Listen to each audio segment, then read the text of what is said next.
Afin d'étudier et de suivre la biodiversité dans le parc national de Konkwati, nous utilisons 3 nouvelles technologies, l'ADN environnemental, les caméras pièges et les drones. In our organization we use drones with thermal cameras, camera traps, underwater video remote systems, acoustic tags and GPS and geolocators. Au nombre des nouvelles technologies que nous avons, il y a les drones, il y a également les caméras traps et nous avons dernièrement accueilli également des colliers pour le suivi télémétrique de certaines espèces en voie de disparition. Dans le cadre de nos activités avec Codec Bénin ONG, nous avons opté pour 2 nouvelles technologies qui sont innovantes dans le suivi de la biodiversité. En une, nous avons les caméras traps et en 2, nous utilisons les drones.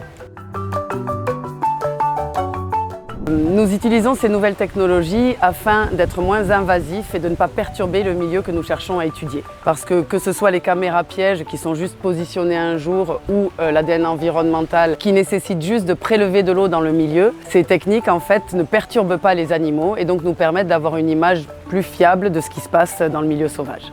The use of new technologies is helping us to reach beyond the limitations of traditional monitoring, such as food patrols or like monitoring from the boat, but also is helping us gain more knowledge on, for example, migratory patterns of seabirds and sea turtles, and behavior of sharks and rays under the water. And with all this data, what we can do now is that we can put everything into a map and we can better decide where to go, what to protect and how to protect. Donc nous utilisons ces nouvelles technologies pour pallier aux difficultés que nous rencontrons sur le terrain avec les méthodes standards qui nécessitent une présence humaine. Et ces méthodes sont beaucoup plus fiables et nous permettent d'avoir des indicateurs au fait qui ne touchent pas à la perturbation de la faune sauvage. Nous utilisons ces nouvelles technologies parce qu'à la base, elles sont beaucoup moins intrusives et elles permettent de collecter les données sur la durabilité et elles permettent de ne pas impacter directement sur la biodiversité en place.